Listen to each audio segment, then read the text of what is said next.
Thank you all for standing by and welcome to the CFT Mission Status Update Teleconference. At this time, all participant lines are in a listen-only mode. During the Q&A session, if you would like to ask a question, you may do so by pressing star 1 at any time during the call. Today's call is also being recorded. If you object, you may disconnect. Today's conference will begin shortly. Thank you for standing by.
Hi, everyone. Thank you for joining our call today for a status update on the International Space Station and commercial crew programs. I'm Leah Cheshire. We're here at NASA's Johnson Space Center, and joining me on the line today are Ken Bowersox, Associate Administrator for NASA's Space Operations Mission Directorate, Steve Stich, Manager for NASA's Commercial Crew Program, and Dana Weigel, Manager of NASA's International Space Station Program.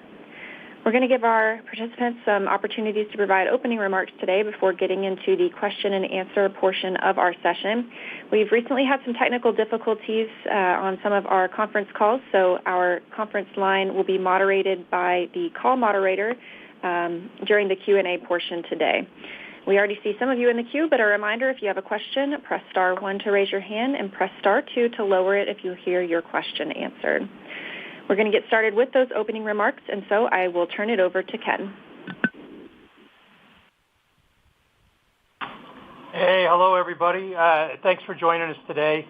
As always, we appreciate your interest and the time that you're spending with us. I know everybody's eager to hear about what's going on orbit. We've got Steve Stich and Dana Weigel from the ISS program and commercial crew program to help you with any information you might need about what we've got going on in our different program efforts up in low Earth orbit. We like to share information as often as we can. Our tendency is to wait until we've got really clear information to provide you on decisions that we're making. In the current situation we have on orbit, especially with Starliner, that information has been slower to develop. It's kind of interesting. Our decision-making process at NASA can run really fast, or it can take a while. What you find is that the speed of the decision can vary with the clarity of the information you're working with, the amount of uncertainty in the problem, the time that you have available, and the number of options that you have to deal with issues. If you talk Starliner in particular, we're in a kind of a new situation here in that we've got multiple options. We don't just have to bring a crew back on Starliner, for example. We could bring them back on another vehicle.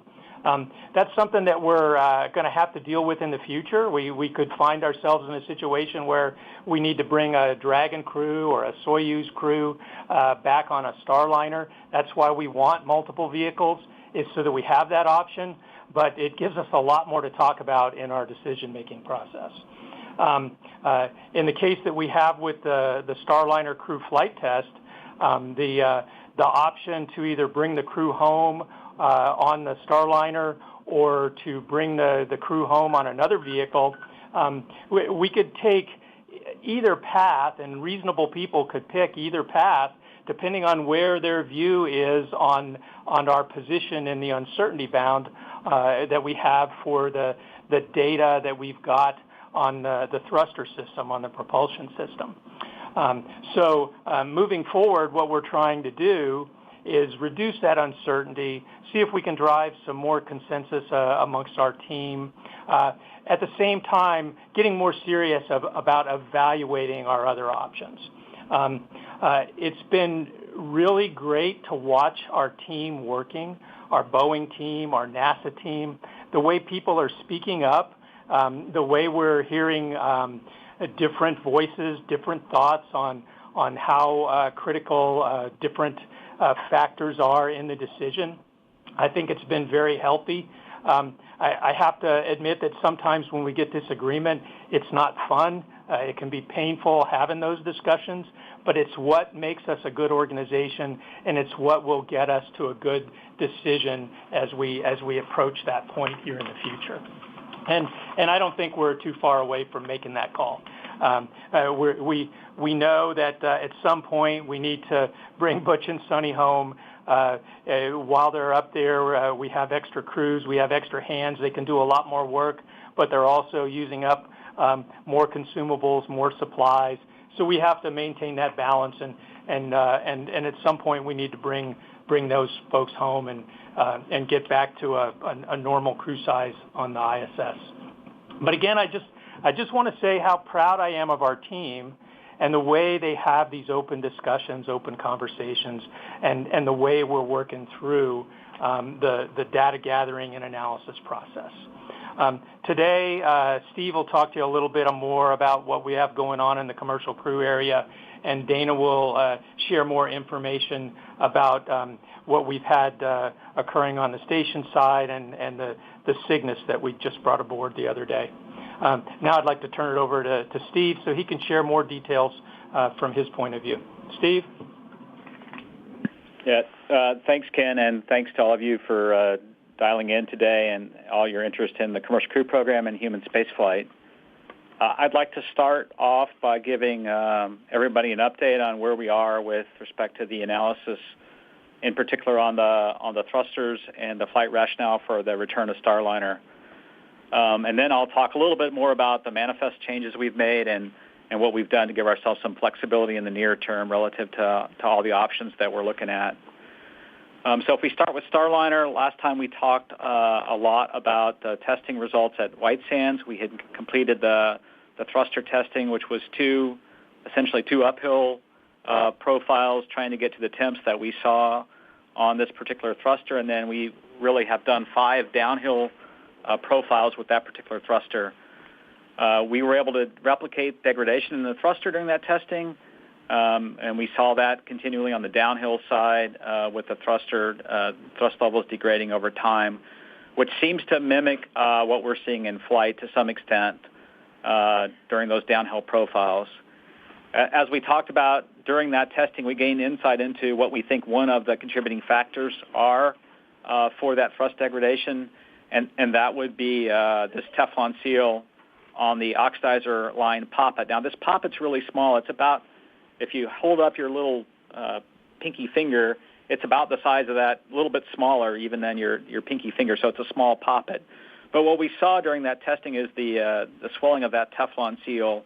It kind of extruded a little bit, and what happens with that seal is it blocks the flow into the thruster itself, down into the combustion chamber. So we know that's happening. We know we can get vaporization when it gets hot in that line, bringing propellant into the thruster, and also when that poppet is blocked by the Teflon seal, we see some cavitation. In other words, unsteady flow across that poppet. We have some animation that we hope to be able to release soon to you so you can see what this is like. Boeing has been doing a lot of work on that animation, and hopefully we can have them share that soon so you can get a better idea of that mechanism as well. We also have this same theory that has some vaporization of the propellant, right, and it drops the thrust. So there's really two key things that we think is happening. One, when the thruster gets really hot, the propellant can vaporize. That's where we saw the really low thrust readings on docking day. And then as the poppet swells, we can get some blockage there based on what we learned at White Sands. What we're trying to do now is sort of understand what all that data means to us from the White Sands testing, and then what it means to the thrusters on orbit. We did do a hot fire while we're docked to the International Space Station on Saturday, July 11th. We wanted to understand the performance of all the thrusters across the vehicle, so we hot fired all 27 thrusters. We did not hot fire one thruster in the bottom doghouse. We call it the B1A3 thruster. That one had really low thrust before during the when we were docking back on July 6th, and so we did not, or June 6th, and we did not hot fire that thruster. The interesting thing when we hot fired the thrusters is all the thrusters now across the whole vehicle are essentially at nominal thrust level. So, for example, the one that we were really saw the most degradation in, T2A2, was at about 80% before the hot fire, and now it's about 98%. So somehow, if the poppet is the theory of what's causing the thrust degradation, the blockage in that ox flow, somehow that piece of Teflon must have contracted and is now not blocking the flow like it was, and so we have a nominal flow essentially into that thruster and nominal thrust. What we're really trying to do now, that gives us a lot of confidence in the thrusters, but we can't, totally prove with certainty what we're seeing on orbit is exactly what's been replicated on the ground. We're trying to understand a little bit more about the conditions that cause the thruster fail-offs. It's not always at the same temperature. It's not always at the same number of pulses, and so we're trying to understand that. We are doing modeling on the ground to try to understand how this Teflon could extrude, what the forces are on that Teflon, and then trying to understand how it could contract how it could contract over time. People really want to understand the physics of what's going on relative to the physics of the Teflon, what's causing it to heat up, what's causing it to contract, and that's really what the team is off trying to understand, and then look ahead toward the downhill phase and the heating on the downhill phase, and seeing if we can model that on the downhill phase and ensure we have good thrusters. Again, as I've talked, we have really good knowledge of what the downhill is, but how does that really help us out? So, in combination with that, we have tried to buy ourselves a little bit of time to work various options for return. And so recently this week at the Program Control Board, just yesterday, we approved moving the Crew 9 mission to no earlier than September 24th. We took that to the Program Control Board, and it was approved, and we immediately put out a blog to make sure that everybody knew that we had made that decision. We appreciate your patience over the last few weeks. It took a little time to work with SpaceX on that movement of that flight, and also with the ISS program, because it's a very complicated manifest. In addition, we moved the Crew 9 mission off of Pad 39A onto Pad 40 to deconflict with the pad preparations in September for NASA's Europa Clipper mission, which is flying off 39A with an October 10th launch date. So we've been working the certification of Pad 40 for a long time. We've always wanted to have a backup pad for these kinds of scenarios, and so that work has been underway for some time, and we think we can get that certification completed in time for a September 24th launch of Crew 9.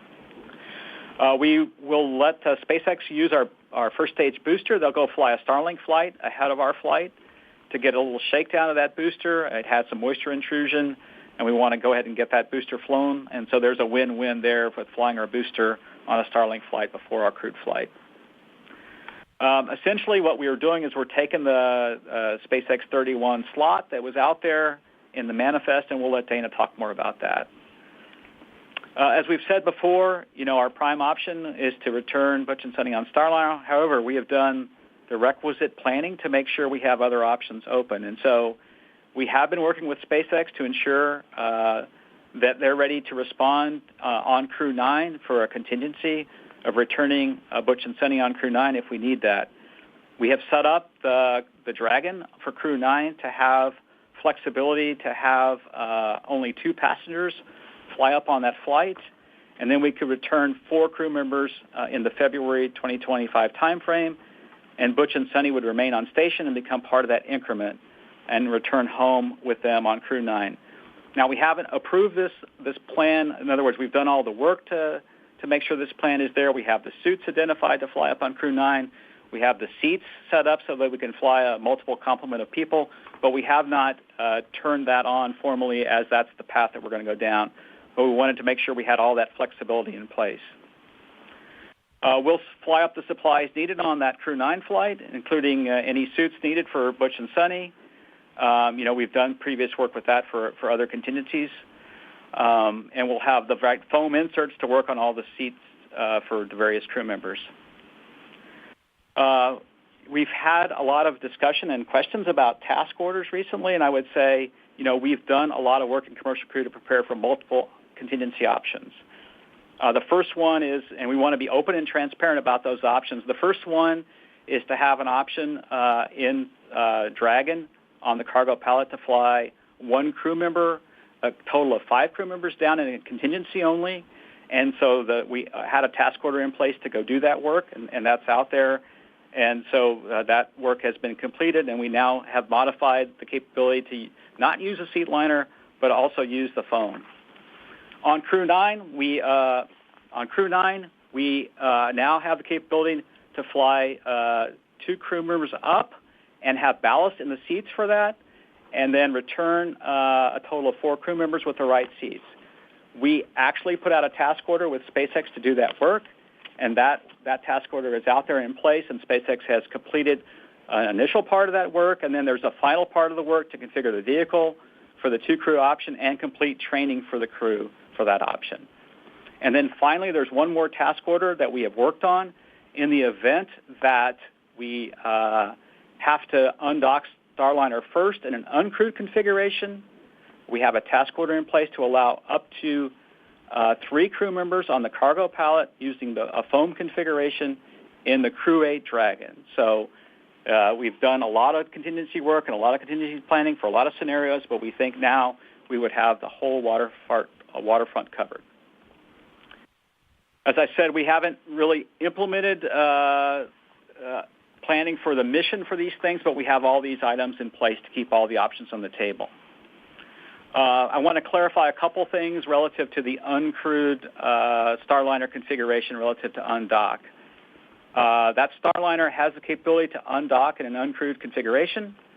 However, the mission data loads for this flight, the flight software we have on board today, are set up for a crewed undock. And what that means is, in close to station for docking and undocking, the failure response matrix in the software downloads to a crew manual capability for any breakouts.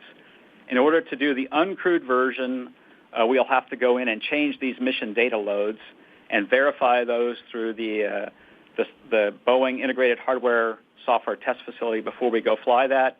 There would be also additional training that the Boeing Flight Control Team would have to undergo, and some work to go lay out all that work. So the software on Dragon is fine, or on Starliner is fine. It can actually handle the capability to do an uncrewed undock. It's exactly what we did on OFT2. We just have to go configure some software parameters, not change the software to go do so. I think we've talked about all the scenarios. I want to reiterate we haven't made a decision yet relative to return Butch and Sonny on Starliner or on Dragon on Crew 9. We appreciate your patience. It's been a very complicated time frame. There's been a lot of work going on across all different entities relative to this work. I want to say how proud I am of the NASA, the Boeing, and the SpaceX team for having their head down and doing all the requisite work to make all these options viable for the program. We are in a unique position in Commercial Crew where we have all these options now, and we will use the right option at the right time. And so the decision point is ahead of us, and I will turn it over to Dana Weigel. All right. Thank you, Steve. Good afternoon. Thank you very much for joining us today. As Ken noted, we take the accurate and timely sharing of information very seriously, and so I hope I can share with you the most up-to-date and relevant information on the ISS side related to onboard activities. On board right now we have 6 spacecraft attached to station with the arrival of Northrop Grumman 21 Cygnus mission recently. We have a number of spacecraft arrivals and departures that are upcoming in the next few weeks. We have a departure of the Progress 87P on August 12th. We've got the arrival of the next Progress, which is 89P, on August 17th. Next arrival of the Soyuz 72S will be on September 11th. That'll be carrying NASA astronaut Don Pettit. And then after a handover period, the 71S Soyuz will depart on September 23rd with Tracy Dyson. One of the things in this scenario that Steve laid out for you in terms of vehicle sequencing, given that we have only 2 docking ports on board, and right now we've got Crew 8 vehicle on board and we've got Starliner on board. Before we launch Crew 9, we will need to undock the Starliner first, so that's first in the sequence of events. So after Starliner undocks, we'll launch Crew 9, and as Steve said, that's now moved to late September. Of course, the crew will do a handover, and then Crew 8 would leave about a week later. And around the corner after that, we will launch our SpaceX 31 Dragon cargo resupply mission. I know in previous briefings I've mentioned that it's been helpful to have the extra set of hands on board with Butch and Sunny. They've been continuing to help us out quite a bit with maintenance and getting extra science done on board, which we really appreciate. I do want to highlight a few other special topic, a few other things for you. For Northrop Grumman, for that mission, that carried over 8,200 pounds of critical resupply, spares, crew supplies, and science. So the crew right now is spending their time unloading it. It's pretty busy the first couple days that a vehicle comes up. There's a lot of critical science and research and a lot of things that they need to get to in the first few days, so that's what they're focused on. I do want to commend our Northrop Grumman and our NASA teams for the work they did addressing an engine burn execution issue that was encountered uphill. Shortly after launch, the spacecraft, the Cygnus's onboard limit detection system flagged an out-of-limit calculated parameter, so it takes a number of different inputs. It does a calculation, and that violated a limit, and it did what it was designed to do, and it canceled the burn.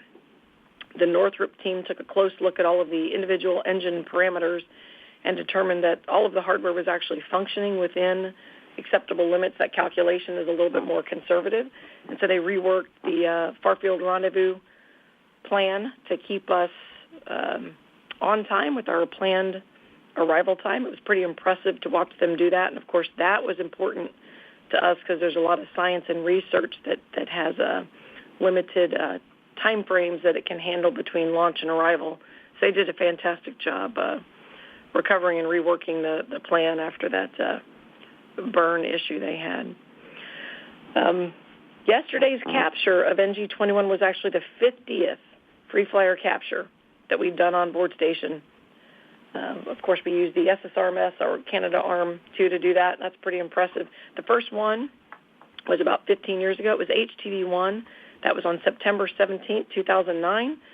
And I'm kind of tickled by that data point because I was the lead flight director for HTV-1, and I remember sitting on console that day, first time we'd ever tried to capture a free-flying vehicle with a robotic arm, and pretty impressive now to think that we've now done 50 of those. And then as I mentioned, Progress 89P is coming up, and of course that is loaded with a lot of food, propellant, and supplies for the Expedition 71 crew.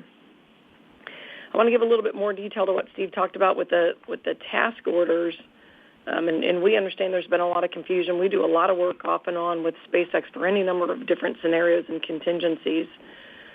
And so they're not specifically new activities for us, but just to give you a little more detail, the task order that was issued to SpaceX in mid-July was developed to support a contingency return capability for Tracy Dyson, similar to what we did with Frank Rubio. If you recall with Frank Rubio, after we had the Soyuz coolant loop leak, we put in place a capability that allowed for a 5-crew return with the Dragon. When we did that, we used the Soyuz seat liner as the cushion on the Dragon cargo pallet for Frank. And what we realized after that is ideally we wouldn't be taking the Soyuz seat liner and moving it. It is vulnerable to damage when you pull it out and you move it around.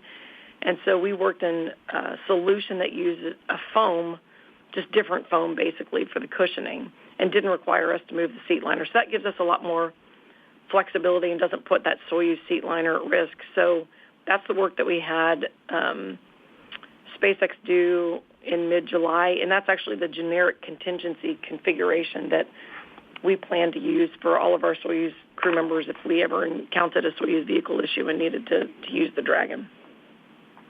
And then as Steve mentioned, we also increased that number to 7 just so that we have a full range of capabilities for future contingencies. We are really fortunate that we've got evolving capabilities in a framework that allows us to put in place alternate crew contingency options. I think the Soyuz coolant leak taught us quite a bit. You know, we'd always been protecting for anomalies on board station, but you know, you can have any number of an anomaly on a crew vehicle too, whether it's a micrometeoroid strike or anything else. So smart for us to always have backup plans in place. Steve mentioned the specific backup plan for Starliner, and just to give you a few other pieces to that plan, if we did fly up Crew 9 with 2 crew, our plan is to leave Butch and Sunny on board to execute the rest of that expedition. They would return on Crew 9 with the normal crew rotation timing. A couple years ago, we made the decision, knowing that this was a test flight, to make sure that we had the right resources, supplies, and training for the crew, just in case they needed to be on ISS for whatever reason for a longer period of time. So Butch and Sunny are fully trained. They're capable and current with EVA, with robotics, with all the things we need them to do. Of course, as you know, they have both actually done expeditions on board station previously. They've also done EVAs for us. I did pre-position their EVA gear earlier in the year just to have that on board, so they've got suits that fit them, and so no issue or challenge with them performing the increment if we really had to do that. And to reiterate what Steve said, those are backup contingency plans. We have not made any decisions at all in terms of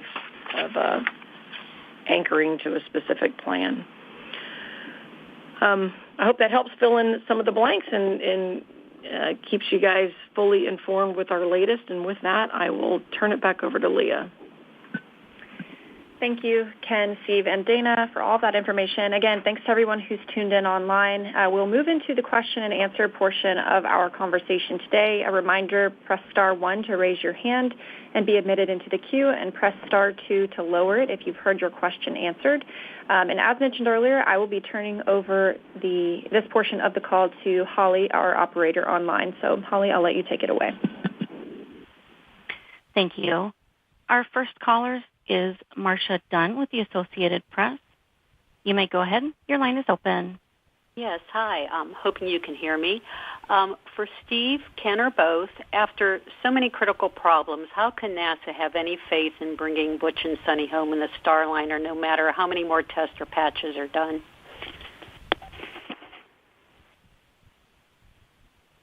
Yeah, I'll start, Marcia, and then I'll hand it over to Ken. I think if we step back and look at the 2 big issues we've been working on orbit, really the helium leaks and the thruster issues. I think, the key attribute really to moving forward for the rest of the flight is to understand how those systems are used for the remainder of the flight, and what the demand is on both the helium system, which is primarily the deorbit burn, and also the thrusters, which is the deorbit burn. And so we're really trying to understand the usage of the thrusters for the deorbit burn, and then also really delve into the physics of what's happening. I think if we could replicate the physics in some offline testing to understand why this poppet is heating up and extruding, and then why it's contracting, that would give us additional confidence to move forward, to return Butch and Sonny on this vehicle. That's what the team is really striving to do, to try to look at all the data and see if we can get a good physical explanation of what's happening. And I'll see if Ken has anything to add. Yeah, I'll just add a little bit more there, Steve. I think your description was really good. Marcia, we try not to just make decisions based on how we feel about something, right? What we try to do is go in and be data-driven, look very closely at what we've got in the way of data and analysis, bring in experts, and try to pin down what our risk is. When we started this mission, it was a test mission. We knew that it potentially had a higher risk than a flight on a vehicle that has more experience, more flights on it, right? So we're at the point now where we see additional risk that's in a fairly broad uncertainty band, depending on how much data and how much understanding you have. You might take a different view of where we are in that risk band. But switching off of our primary path of bringing Butch and Sonny home on Starliner causes us to take additional risk in the rest of our mission profile. And so we have to compare all those risks, and we'll weigh all that as we make our final decision.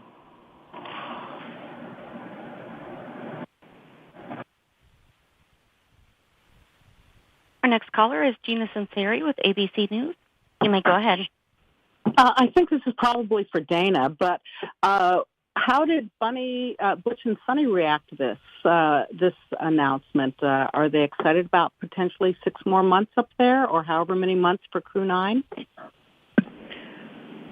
I would say it wasn't an announcement. So Butch and Sonny are aware that we're always looking at contingency plans. I mean, this is a pretty common thing that we do. We've always got backup plans. Of course, they knew, before they flew that they had been fully trained, on board. The ground team has done a great job talking with Butch and Sonny and keeping them included in all of the discussions.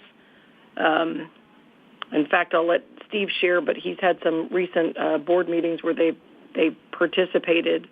Butch and Sonny are ready to support, and they trust the ground teams. They're ready to support whatever we need to do. They're great crew members, great astronauts, great at flying Starliner.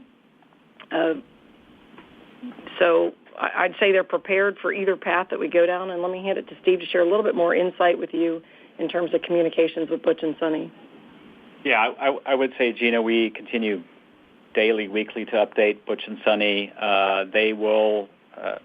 The great news is the station has a lot of capability. They can dial into our meetings. They dialed into our program control board last Tuesday, and we're able to sort of hear all the different various opinions of where we're at and all the data that we've been putting together and all the different risk assessments. So they're getting that data. I think Butch and Sonny are ready to do whatever we need them to do. They could be coming home on Starliner, before September 24th. As Dana said, we haven't made a decision yet, right, of whether we pursue the rest of the mission and complete it nominally, as Ken said, or we have Starliner come home in an uncrewed configuration. So that's a decision ahead of us. Knowing Butch and Sonny, they are professional astronauts and test pilots, and they understand the difficulties of the decisions that we're faced. They have complete confidence in the ground teams, and then they'll do what we need them to do.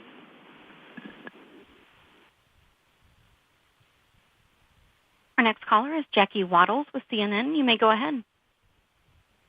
Hi, everyone. Thanks so much for hopping on. I think I speak for a lot of us when I say I hope that we can get more frequent updates like this. It's been a couple weeks now since we've had updates on Starliner, and also would really love to be able to hear from your Boeing counterparts in situations like this. So for my question, I just want to follow up on some reporting from my colleague Eric Berger. So it sounded like behind the scenes there was some pretty serious concern about if Starliner has certain thrusters fail during undocking, that it could pose a threat to the ISS or become uncontrolled. Can you tell us if that's true, if that's something that's really being discussed behind the scenes? And if so, how big are those concerns? How widespread are those concerns? Thanks so much. I'll start at a high level, and then I'll let Steve fill you in. So our strategy, we have fault tolerance for any number of things. So we've got sufficient fault tolerance for undocking, so we're not concerned about the, let's say, immediate proximity around ISS. The other thing that we've done in the past with the vehicle, the attitude that we're in when Starliner undocks is I'll call it a passive release attitude. So even if, for example, the vehicle did nothing and just drifted out, it's on a safe trajectory for ISS. That's not the state the vehicle would be in, but that's an added, let's say, layer of conservatism that is already there. And so I'm not sure what the specific concern is that you're referring to, but there is plenty of fault tolerance. Plus, there is safe, complete drift-out trajectory if none of the thrusters were working at all. So, Steve, you want to add anything to that? Yeah, I would just say, from a thruster perspective, the biggest demand on the thrusters for the remaining portion of the flight is really the deorbit burn. There'll be a few thruster firings to back away from ISS, and then a burn to basically take it over the top of ISS, and then I would say below ISS, and then moves out in front of ISS. Those firings aren't that stressing on the thrusters. Where we get into the next part of the flight, and again, the heating is not nearly what we saw on the day of rendezvous when the thrusters are firing very rapidly, not only to keep Starliner pointed toward the ISS, but also to fly it up the corridor and into the docking area. But the deorbit burn has a number of firings as the OMAC engines, the orbital maneuvering and thruster control engines, fire for the deorbit burn. 4 of those. The RCS thrusters will fire to hold the orientation of Starliner, to make sure it's pointed in the right direction to get all the thrust you need out of the engines. And that's the next stressing case. So it's really, the real concern is how many thrusters can we have fail off? We've done a lot of analysis that have shown that you can have significant number of the aft thrusters fail. In fact, you could have 4 failures of the aft thrusters, and we would still have great attitude control during the deorbit burn. And then after the deorbit burn, we need to maneuver to an attitude to separate the crew module and the service module. And then for that step sequence, the aft thrusters aren't required at all. Just want to clarify one other thing on the software. The software that's used, whether it be crewed or uncrewed, is the same software. It's the exact same flight software. What would need to be updated is a specific set of mission parameters, we call them mission data loads, to get into the uncrewed configuration. So the software doesn't have to be changed. The trajectory is the same. It really is on the software side, it's just some contingency mission data parameters in the software that if a crew weren't there, the software could then execute the checking and any response needed in close to ISS.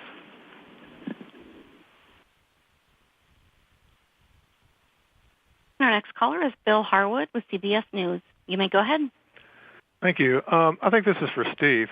Can you clarify what the actual risks are with the return? In other words, what I'm asking is, what's the worst case, given what you know about the health of the OMACs and the past problems with the RCS jets? You just mentioned you could fail off a bunch of them. It sounds like, and please correct me if I'm wrong, that as long as the OMACs fire, you're going to come down, and the crew would survive that. They might not land where they wanted to, or is it worse than that? I don't understand. I understand keeping it stable during the burn, but I'm not understanding what the worst case failure here is that you guys are spending all this time trying to protect against. Yeah, that's a good question, Bill. I think it's really the worst case would be some integrated failure mechanism between the helium leaks and the RCS thrusters. And so for a nominal de-overburn, as I talked about, we fire one OMAC in each of the 4 doghouses. And then the RCS jets are just there to hold the orientation. And, essentially we could lose a number of jets. It's really the multiple failure cases where if you lost if you had a helium leak in a certain doghouse and that took out the OMAC in that doghouse, then you could end up with some cases that aren't as easily controlled. And that's really the more stressing cases that the team is worried about. And then the team also really does want to understand the physics. Our white sands testing shows some degradation in thrust over time, which would be acceptable. The team also wants to understand the worst-case ramifications of getting the thruster hot. So far, we have seen on the flights, on multiple occasions, we've got the thrusters very hot, but they also want to make sure there's no particular failure mode if the thruster gets too hot that we haven't seen yet. So I think it's more along the lines of looking at the most extreme cases on the thruster that the team's off looking at.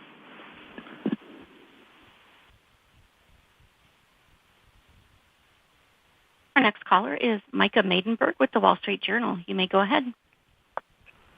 Thank you. Hi, all. Boeing said last week that data supports flight rationale for using Starliner to take Butch and Sunny back to Earth. I guess, Ken and Steve, just from where you sit, are you personally in agreement with that view from Boeing, or do you prefer one of the contingency plans discussed, or are you still waiting? And just wherever you are on that, could you please explain kind of the magnitude of debate within NASA about using Starliner to return the crew members? Like, how many people, for example, on the program control board are currently opposed to that? Thanks. Well, why don't I start, Steve, and then you can kind of finish and tell Micah about the PCB. As I mentioned before, I think reasonable people could have different views on which path we should take. I don't think anybody is taking a view that you could prove is wrong or right. What we've got is an uncertainty band, and the Boeing team, because of their experience and their belief in the resilience of their hardware, that would take them to being very confident that the vehicle could bring the crew home, even right now with the uncertainty that we've got. But we've got other folks that are probably a little more conservative. They're worried that we don't know for sure, so they estimate the risk higher, and they would recommend that we avoid coming home because we have another option, right? We could put the crew on a Dragon. So that's part of the discussion that we're having right now. But again, I think both views are reasonable with the uncertainty band that we've got, and so our effort is trying to reduce that uncertainty. Steve, anything you want to throw in there? No, Ken, I think you said it. I'll throw a couple things in, but you said it really well. It's about the uncertainty in the data. I think Boeing asserted that their vehicle was ready to come home on Friday with the blog post they put out. They listed all the testing that we have accomplished jointly between Boeing and NASA in that blog, which was good. We've done a fair amount of testing. I think it depends on your experience base a little bit as to how you view the risk. Boeing is looking at the risk from the thrusters based on what they've observed more in previous flights, all the way back to, if folks remember, in 2019 OFT-1, we felled off 9 thrusters, I think it was, very early in the flight due to a problem getting the OI burn off and had some severe heating, a number of pulses on that flight. I think Boeing looks at the flight performance on this flight, the flight performance on that flight, and the testing at White Sands and draw some conclusions. I think the NASA community in general would like to understand a little bit more of the root cause and the physics. And then what uncertainty is there relative to the root cause and the physics? I think those are the two different views, different opinions. And, we're trying to work to get a solution for both of those.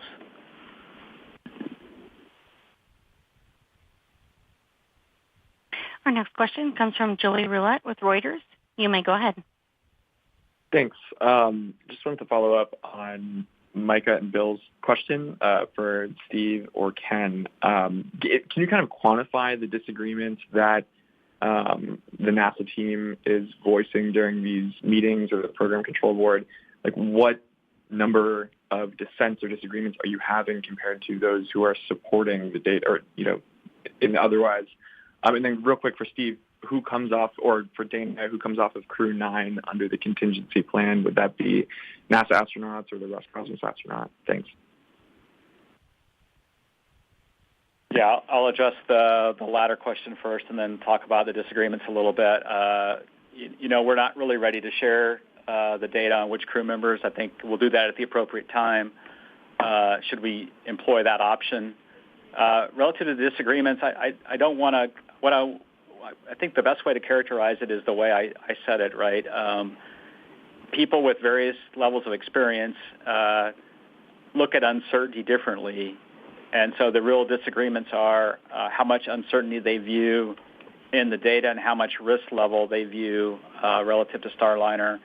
And now we actually, for the first time, I think ever in human spaceflight, while docked ISS have 2 U.S. vehicles to choose from in some respect, Dragon and Starliner. And so we knew the test flight would be riskier. The Dragon Demo 2 test flight was risky as well when we flew Bob and Doug in May of 2020. Now that we have had the helium leaks on orbit and we've had the thruster fail off, some in the team don't see that level of risk something that we should entertain. And I think that's where we're having the vigorous debates and discussions at the PCB and then at other levels, trying to gather up the rest of the data that maybe will help bring some other piece of data in that helps lower that uncertainty in their characterization of the risk. Yeah, and just to give you a feel, we don't really count we don't vote, right? We don't go through and do any type of percentage as part of our process.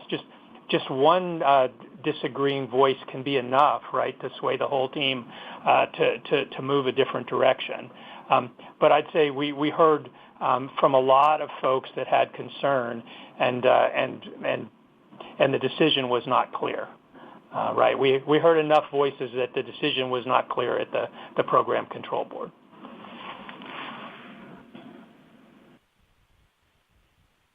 And our next question comes from Michael Sheets with CNBC. You may go ahead. Thank you. Appreciate it. Given what Ken said at the beginning of the call and the variety of factors at play, I think 1-hour press briefings that don't even happen once a week aren't quite cutting it, especially when the briefings try to cover multiple topics at once. But I'll take my question to Starliner because that's the one I really want an answer on. Now that Crew 9 has been pushed back a month, what are the timeline constraints on making a decision about Starliner's return? Or in other words, how long do you have to make a decision on Starliner's return, and when do you need to make that decision by?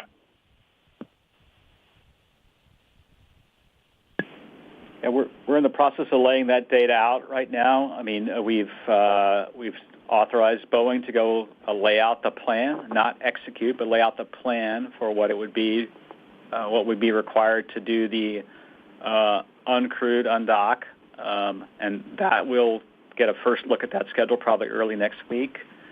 Remember that the flight control team for Boeing has trained to do the crewed undock with the crewed parameters and the software. And so we want to go make sure before we execute that we would dust that off. And then again, there's some changes for things that are automated responses with an uncrewed version versus the crew. And so we want to go lay all that work out. When we lay that work out, I think we need to probably decide, likely in the middle of August, one path or the other, to go ahead and meet the launch date for Crew 9 on the 24th. Given what Dana said, we really would like to undock Starliner first to free the port up. And then when we do that, we want to lay in some number of landing opportunities for Starliner. The opportunities are about every 4 days. We have opportunities in September starting on the 2nd and the 6th and about every 4 days. So we want to lay those in as well. So roughly mid-August we need to decide. And we're kind of laying out that path this week.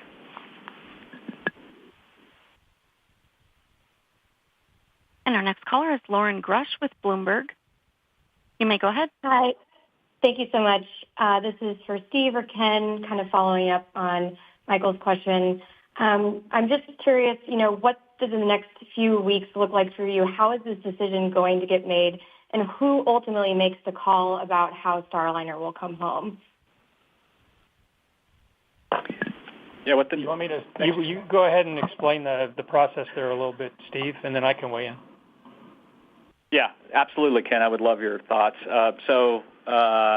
We need to basically follow up from the program control board we had, where we laid out data, but we didn't necessarily poll in a way that led to a conclusion, I would say. We have new data coming in. I failed to mention we have brought in extra propulsion experts from across NASA, from the Jet Propulsion Lab, from the Glenn Research Center, and from the Goddard Space Flight Center as well, to help. They are meeting here this week to see if there's some data that perhaps we have missed. They're working in concert with our commercial crew prop team and Aerojet Rocketdyne. So once we get all that data together, we'll have to come to the program control board, see if we've closed all the actions as well from the previous program control board, then take that to an agency flight readiness review, make a recommendation to Ken, and then depending on how that meeting goes, there could be another step with Jim Free and ultimately the administrator, and I'll see if you have anything to add, Ken. No, I think you summarized it really well, Steve. The way it would work is it comes to the flight readiness review. I chair that review. We'll poll everybody, see where we are. I'll state what my position is at that time. If we have dissenting voices out of that meeting, then it can go to the associate administrator, and if there's a desire to go even further, it can go to the administrator. The administrator, though, it's important to understand that the decision-making authority I have is delegated from the administrator. Same thing with the associate administrator, right? The administrator ultimately takes responsibility and has a very important concern and responsibility for the final decision. So he will be involved.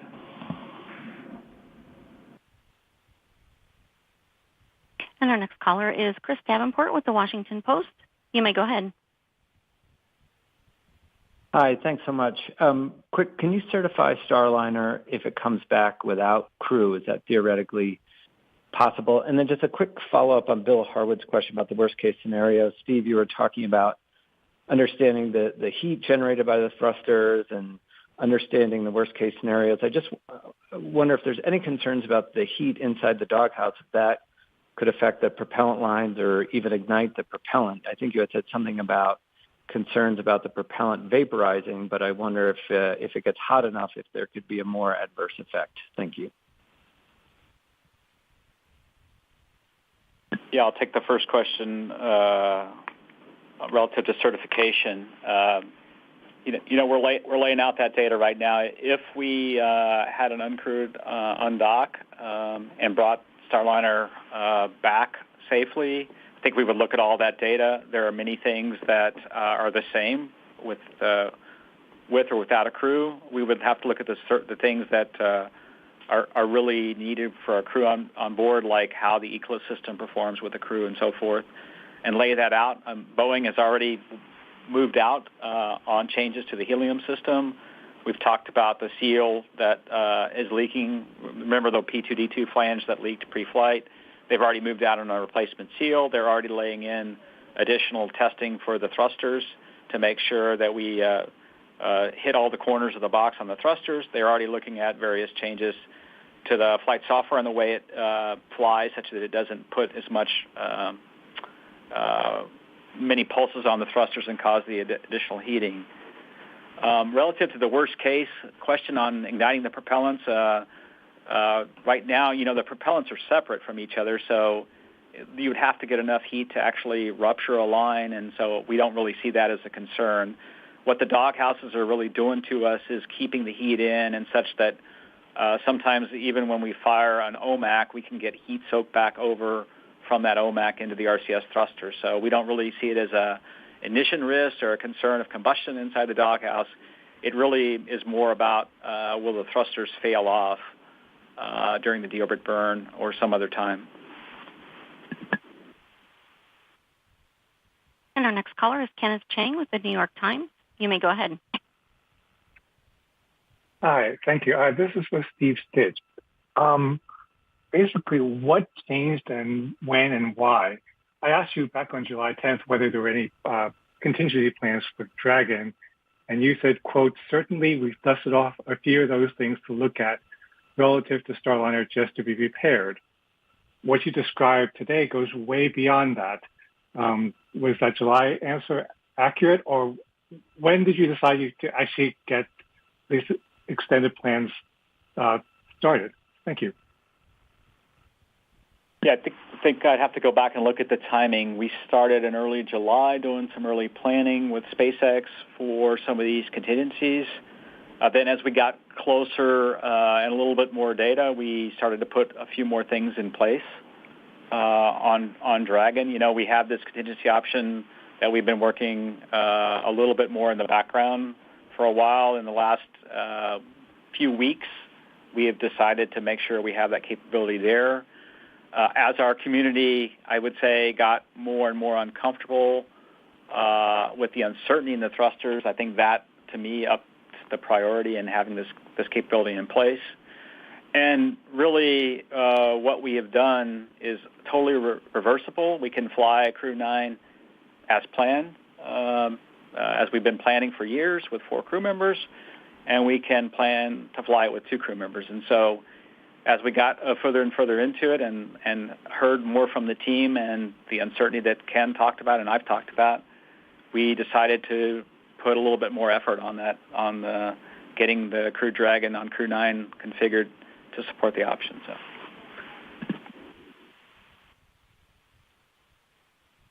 And our next caller is Irene Klopp with Aviation Week. You may go ahead. Thanks.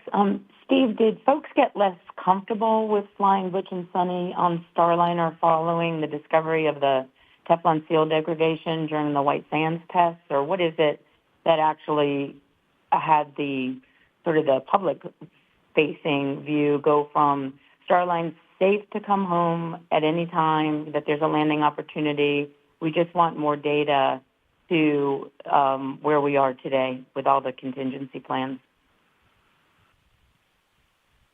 Yeah, those are good questions. I would say that testing at White Sands and the discovery, really, that the poppet Teflon was extruding after the testing was a bit of a surprise to us. And so that I would say upped the level of discomfort and total, not total understanding of the physics and what's happening. I would think that was a key change. And then, you know, you would think that the thrusters recovering would be a positive thing in that, and I think I misspoke earlier. I think I said July 11th, but that thruster test was on the 27th of July, just a few Saturdays ago. You know, they all seem to recover that Saturday, so that has given the team a little bit of, given what we saw at White Sands with the poppet, given that they've recovered, how are those two things congruent with each other, and then how do we understand the total risk level? And that's what we have embarked upon this week with not only our prop experts, with experts from across the agency to make sure we're not missing something. And our next caller is Eric Berger with ARS Technica. You may go ahead. Hi, thanks very much. I just want to echo what Jackie said about transparency. You know, SOX, back in your day, there were 2 briefings a day during shuttle missions oftentimes, and you know, it's been almost 2 weeks since we've heard about this stuff. Steve, I would love for you to talk a little bit more about the software configuration that needs to be changed on Starliner to undock autonomously. I've heard this is going to take several weeks to resolve, and so I'd just like to understand sort of why it might take that long if it's a simple change, as you described. Also, can you or SOX give an estimate on the likelihood of Dragon versus Starliner return for Butch or Sunny? I know there's uncertainty, but is it like 50-50 at this point in your mind, or are you leaning one way or the other? Thank you. I'll take the first question, and then we'll let Ken take the second question. So, yeah. We probably don't explain software very well, and I apologize for that. The software changes really are going back to what I would say would be the OFT2 configuration. And if you just think about the Starliner team, they have moved from May of 2022 into flying a crewed mission. They made a shift, modified the software to have all the capabilities that the crew needs. Essentially what we're asking them to do is go back 2 years in time and resurrect the software parameters that are required to be updated to give the automated responses to breakouts near the ISS should we have a problem in close to ISS, which now the software allows them to do manually. The team is always updating these mission data loads as the beta angle changes, as different things change, as landing site strategies change. They're always updating these parameters all the way through the flight. So what we really want them to do is, and as Dana mentioned, there's a slight change in the orientation of ISS at undock. So before we employ this methodology of undocking without a crew, we want to make sure we do all the work to make sure it's all tested and correct. We haven't done, I would say, any work since really May of 2022 when we had OFT2 on the uncrewed config. We've had the Boeing and NASA teams focus solely on working toward returning Starliner in a crew configuration. Before we go execute that, it's just smart and responsible to go take the software and the mission data loads in this configuration, go into the integrated test facility. We call it ASIL, which is where all the flight software resides, all the flight hardware associated with the avionics resides, and then go run it through some test cases just to make sure we haven't missed anything. That's really what we would go do. That's really what would take the time if we were to pivot to an uncrewed undock. That's what we would go spend our time on. And I'll let Ken answer the second question. Yeah, Eric, thanks for the thoughts on the press conferences. I appreciate that and really appreciate your interest and how hard you're working to get accurate information out there to everybody. To give you a number, it's just really hard right now. I can't give you one. It could change drastically one way or another depending on new data. But I would say that our chances of an uncrewed Starliner return have increased a little bit based on where things have gone over the last week or two, and that's why we're looking more closely at that option to make sure that we can handle it. But again, new data coming in, new analysis, different discussion, we could find ourselves shifting another way.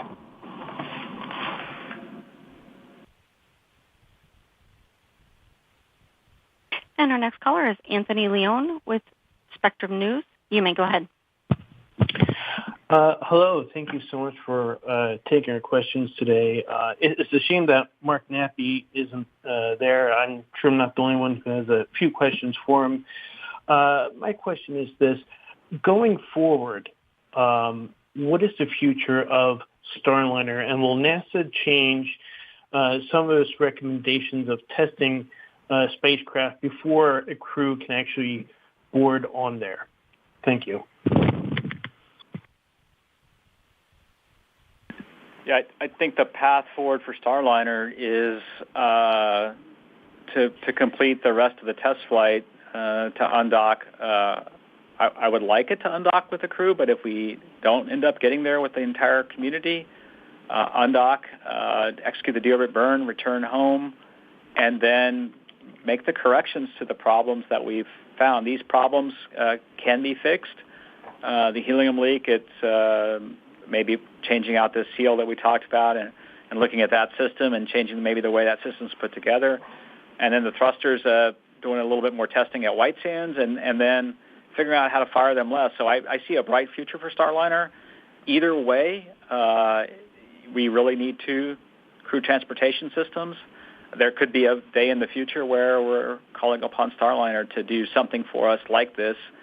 And it's a great vehicle. It's got great capability. And, Boeing has done a tremendous job working on it in concert with commercial crew. And so I really see that there's a viable path for Starliner either way that we go.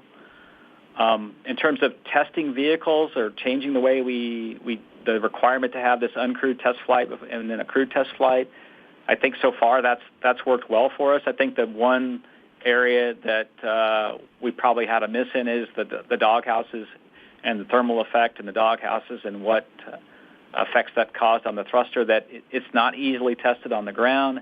It's not easily analyzed. It's not easy to put the whole doghouse and service module in a chamber and fire the thrusters. And so that's probably the one thing that we probably need to think about a little bit more. Is there something that we could do differently there to make sure we didn't have these kinds of problems in flight? And our next caller is Tim Fernholz with Payload Space. You may go ahead. Thank you for taking my question. Always good to get an opportunity to talk with you folks about this. I just want to make sure for Ken and Steve that I understand the situation. Right now, we're hoping to get a root cause for the issues with the propulsion system before a decision is made on which vehicle the astronauts will return on. And we're going to do that by mid-August, and we're going to do that by analyzing the existing data and bringing in new propulsion experts from across NASA. But we don't anticipate any new testing. Is that right? And just a quick second thing, what's the story with the water intrusion on the Falcon 9 for Crew 9? Thank you. Yeah, let me see if I can take the first question. We have brought in extra experts, and we are trying to do some tests on the ground. We've got a couple theories about how to test this Teflon. We don't have a lot of data at high temperatures, and so how it performs at high temperatures and cooler temperatures. So that's something we're off working on. Can we come up with a test to do that? There may be other tests that we determine are necessary in the near term that we may embark upon. And then we're building a model also of the Teflon to see, it's called a finite element model. You break the Teflon up into little pieces, and you expose that model to the thermal and forces that it sees, and then try to understand how that material swells over time when exposed to temperature. So we're doing that work as well. Relative to Falcon 9 first stage water intrusion, there was some moisture that went into the fuel in the LOX tank of that booster when it was transported from McGregor to the Cape. The desiccant system didn't perform the way it was supposed to. That desiccant system is supposed to keep that air dry, and so it didn't perform the way it was supposed to, so we had to dry those tanks out and then replace a few components on the vehicle. And so getting a shakedown flight of that on a Starlink would be helpful for us. That's just kind of a side benefit of moving from August to September. And our next caller is Will Robinson-Smith with Spaceflight Now. You may go ahead. Hi, thanks for taking the time. Question to either Steve or Ken. Given what is now known about Starliner and the testing and analysis that is still yet ahead, if there were a contingency scenario where an emergency were to happen on station, does NASA still feel like Starliner is a safe vehicle for Butch and Sunny to return on now if it were needed to be called upon today? And then just a quick second follow-up to Steve. Can you update us on the status of the second stage analysis for the crew flight test, or for the Crew 9 flight? Thanks.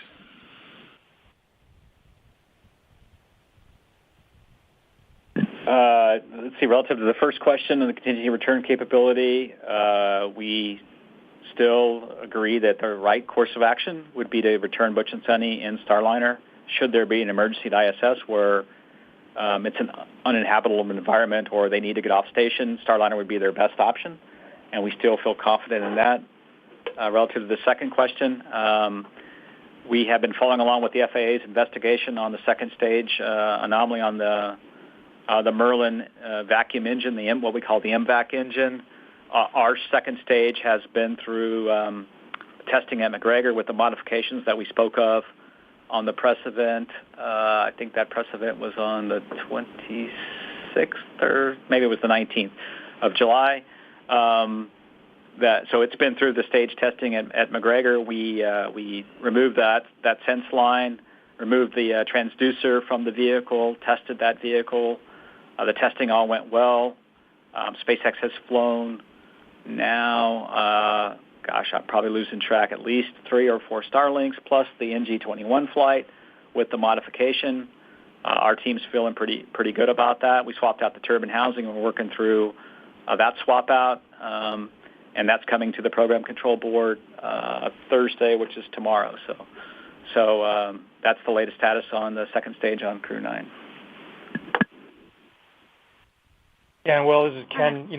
It may be confusing folks that we're willing to put the crew on for a contingency return, but still talking about the planned return.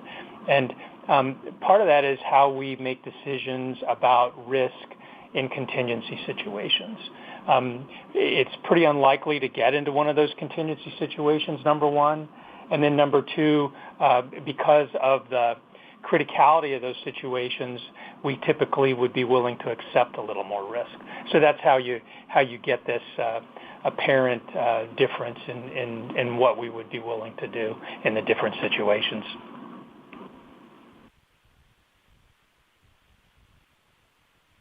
Our next caller is Isam Ahmed with AFP. You may go ahead. Yeah, hi. Thanks for doing this. I was just wondering, given the sort of fundamental flaws that have been uncovered in this sort of design process, what does that mean for the future of the certification process? If Butch and Sunny do come home on the Starliner, will it certainly be certified, or could there be a possibility of more work needs to be done? And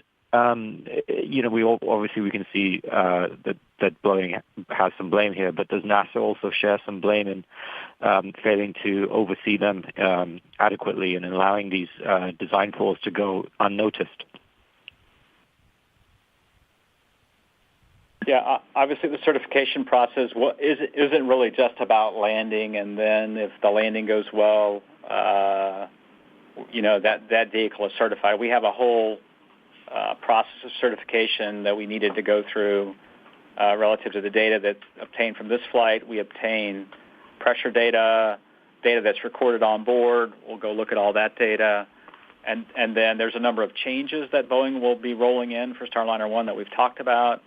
I think we mentioned in the area where the landing loads are the highest, called an airbag backing panel. It's where the airbag's essentially attached to the structure of Starliner.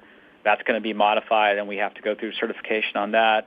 I think we've talked about the suits and seats are going to have some modifications.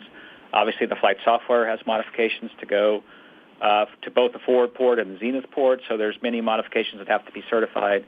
The changes to the dog houses relative to helium would undergo certification as well, and that data would be given to NASA along with whatever the changes to the way the vehicle flies to reduce the demand on the thrusters in terms of the heating. Relative to, the certification process and how we got here in flight, I think we'll have to go back and look at that. We see things on every flight that are a bit of a struggle for engineers to explain why did we miss that. We had that in Space Shuttle. I remember a flight, STS-95, where that many flights into the program, the drag chute door, when the engine started at liftoff, the drag chute door fell off, contacted the engine, and then we had to go work in the flight. Was the drag chute safe to deploy, or were we worried about it coming out? So that, you could say, was a certification miss. Obviously, Orion is dealing with, what they learned on the heat shield from their test flight as well, Artemis 1.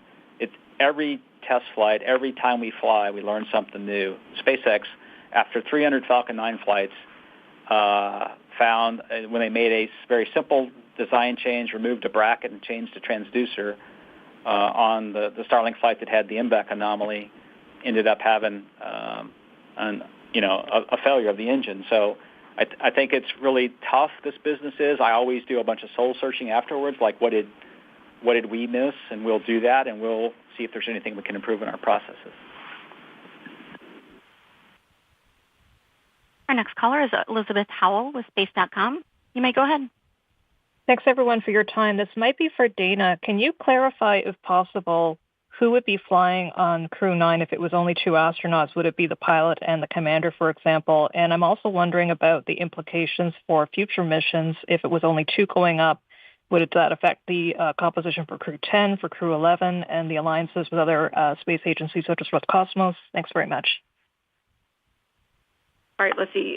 Just to echo what Steve said, we're not ready to share specific crew names for the contingency plan. If we find ourselves in a position where we do make a decision that we're not going to fly Starliner back with Butch and Sunny, we'll share those details at that time.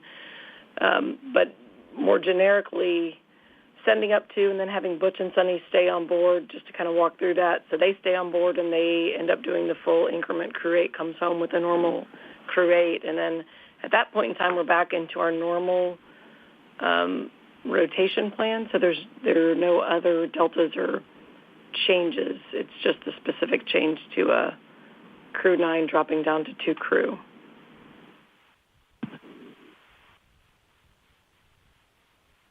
And our next caller is Jeff Faust with Space News. You may go ahead. Thank you. And then I'll welcome my colleague who wants us to be the first of a more frequent series of briefings during this dynamic time on station. For Steve, are there particular data sets or analyses that you are counting on to make a decision on whether to have Starliner return with the crew or not? For example, do you need to understand the physics of what's going on in the thruster with the seals expanding and the propellant vaporizing before you would approve having a crew come back on Starliner? Thanks. Yeah, I think the team would like us to understand that physics a little bit better to try to answer the understanding of this, why this Teflon is swelling, and then why is it likely that it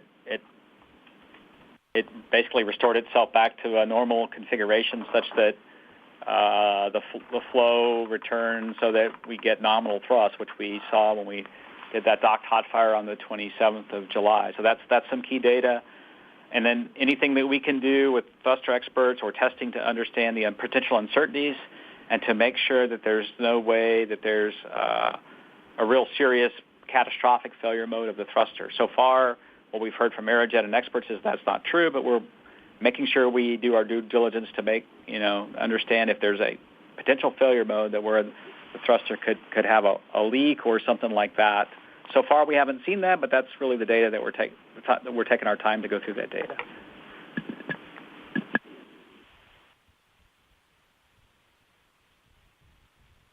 Our next caller is Marina Koren with The Atlantic. You may go ahead.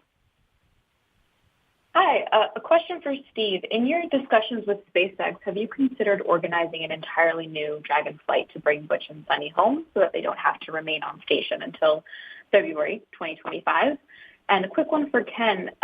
My colleagues on this call have already said that we would have really liked to hear from someone at Boeing today, but I do want to ask, why isn't Mark or another Boeing representative on the call today? And given the amount of work that you've done with SpaceX to prepare for the contingency plans you're telling us about today, why isn't a SpaceX representative on this call? Thanks. Yeah, I'll let Ken. Why don't I do the last one first, Steve, and then you can go, huh? Sure. Today we wanted to just kind of give you the NASA team's point of view on all the complicated issues on ISS. We'll have chances to bring Boeing back along with SpaceX in the future as we progress. Today I really wanted those guys to be able to work on the technical issues rather than being here at the press conference, but we'll give them an opportunity in the future. Steve, go ahead. Yeah. The relative to sending up a new Dragon so that Butch and Sunny didn't have to stay up till February, we really never considered that option from the very beginning. We liked the option of modifying Crew 9 or Crew 8. We looked at both of those and bringing them back in either one of those vehicles. We're trying to lay out the rest of our manifest, to make sure we have vehicles available for all the flights. And it just didn't make sense to go ahead and accelerate a flight, SpaceX, to return Butch and Sunny earlier. Our next caller is Clayton Sandell with Scripps News. You may go ahead. Yeah, thanks. One of my questions just got answered, but I will ask, we haven't heard from Butch or Sonny since July 10th, and I was hoping you might commit to having them participate in another on-orbit press conference as soon as one can be scheduled. Thanks.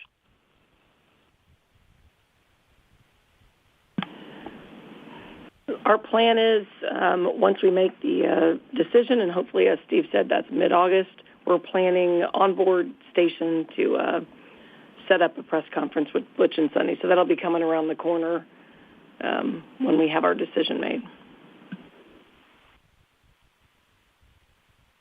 And our next caller is Stephen Young with Spaceflight Now. You may go ahead. Thank you. I have a question on the timing and sequencing. You're going to have to depart the Crew 8 Dragon and Starliner and dock Crew 9. How is that all going to work? What is going to be the lifeboat plan for Butch and Sonny if Starliner goes first? And you also did an inspection of Starliner with the robot arm after the hot fire test. I'm wondering why that was performed and what you might have learned during that. Yeah, I'll take the last question first. So we did an inspection. I believe it was on July 30th of the vehicle. We did a standard MMOD survey, lining us up for the next set of undock opportunities. That's good for a number of days. I have to go back and check on how many days that's good for. So it's just an opportunity to take a look at the vehicle and see if there was any MMOD damage at all. Relative to the sequence that we're talking about, so the first event in the sequence is Starliner has to undock first. That would free up the forward port on the space station. Then, right now, that would happen first. And then after that, we will do a port relocation to move. Once we launch Crew 9 we'll launch Crew 9 next. That will be the next launch. We'll dock to the forward port, the forward IDA. After that vehicle docks, then we would have Crew 8 undock and return. And then before the cargo flight, we want to relocate the Crew 9 Dragon from the forward port to the zenith port because the next vehicle, we would like it on the forward port to do some demonstration. And I'll let Dana talk about that. Let me just add one thing in the sequence. You specifically used the word lifeboat and talking about Starliner going first. So before we would undock Starliner, Steve mentioned previously we were putting in place work for the Dragon crewed vehicle to have up to 7 people. So basically you can do 5, 6, or 7. It covers all different crew configurations. The first step would be if we were doing an uncrewed Starliner undocking, we would first configure the Crew 8 Dragon vehicle to be able to handle the 2 additional crew members. So we would put a contingency configuration in place first to make sure we have a contingency return vehicle ready. Then we would undock Starliner. Then we would launch Crew 9, launch Crew 8, do the handover. Crew 8 will leave. Then, as Steve said, we would relocate Crew 9 to get ready for our cargo mission. So that's how we would handle the lifeboat configuration for the uncrewed undock scenario. And thanks, Dana. I feel for reporters that have to understand that whole thing, because as we talk it's very complicated. So.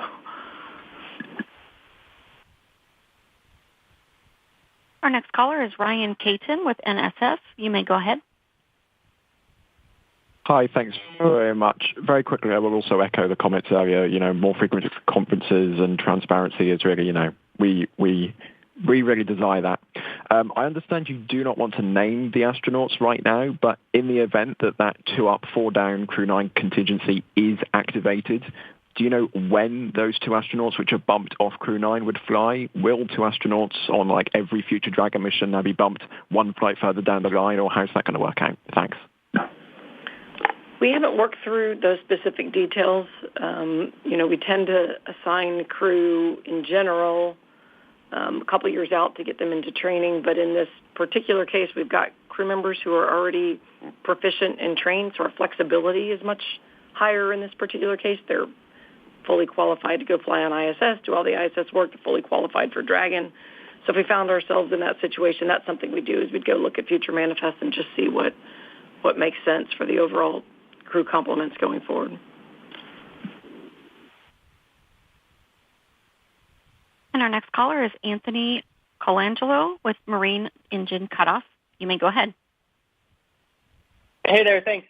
If the decision were made to send Starliner out uncrewed, is there additional testing that you would do on the way back before reentry, or would you fly it exactly as if the crew was on board for the certification stuff that you talked about earlier? Thanks. Very good question. The one thing that we're thinking about or talking about what to do with is the additional hot fires once we undock. Should we hot fire all the thrusters again to understand their performance, or there's this one thruster that had severely degraded thrust on docking day, B1A3. Should we hot fire that thruster? That's really the main thing that we've been talking about doing relative to the undock subsequence and the deorbit burn.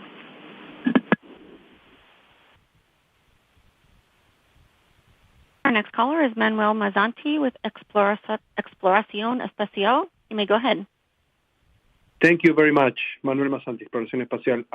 A question for Dana, following previous comments. I know that you cannot mention names so far, but in the case that this contingency plan moves forward, launching Crew 9 with 2 members, what would be the rationale? Would it be based on the activities they need to perform, like science-based, prioritizing science, EVA, maintenance, international partners? And a quick second question, have you ever considered modifying Crew 9 in some way that you can return with 6 astronauts, like the original Crew 9 plus Butch and Sunny, given the fact that Crew Dragon could handle 7 astronauts, I guess? Thank you. All right, I'll take that first one, and then I'll let Steve talk about the second one. Yeah, there are a lot of things that we take into consideration when you look at crew complements, and in a case like this, specifically looking at Butch and Sunny's training and the rest of the crew complement and what makes sense both for ISS, but also specifically for the Dragon. You know, the Crew 9 crew trained together with 4 crew. Though in this case, we have this contingency. They'd fly up with 2, so we're looking at all of those factors combined to make sure that we make the right decision. And I'll let Steve answer the second one. Yeah, relative to additional capability beyond the 4 seats we have in Dragon, SpaceX had some of those concepts early on relative to additional astronauts. Right now, the seats have to rotate during entry, so it would be really difficult on the cargo pallet to install more seats. And, of course, then we would have to modify the Eclipse system to handle flow to those suits for cooling, and then also for air and then O2. So, you know, we talked about it a little bit over the years, but we really don't have the time to implement such a system. And so we feel like we've gotten the best solution now, which would be to fly 2 up and then 4 back on Crew 9, should we need to employ this option. And our next caller is Gina Sunseri with ABC News. You may go ahead. Yes, is this the only major problem you see that causes you to have, with the RCS thrusters, that causes you to have call coming back on Dragon an alternative? Yeah, really, it's the thrusters and combined with the helium leak. You know, I talked about, you know, if you had a helium leak that was so big that you couldn't, you isolated it and couldn't then repress a doghouse, that would be these 2 things, the helium leaks and really the thrusters are the 2 things that working together would give us concern relative to executing the remainder of the nominal mission, bringing Butch and Sunny back on Starliner.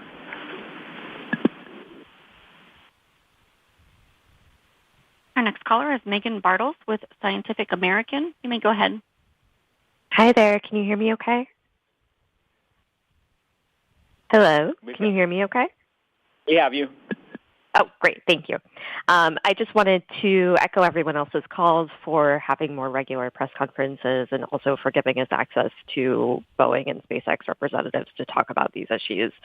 I did want to ask, I'm not sure who this would be, maybe for Dana, but if the Crew 9 contingency plan does fly, you mentioned, or someone mentioned, sending up 2 crew members and having ballast for the other 2 to replace the other 2 crew members.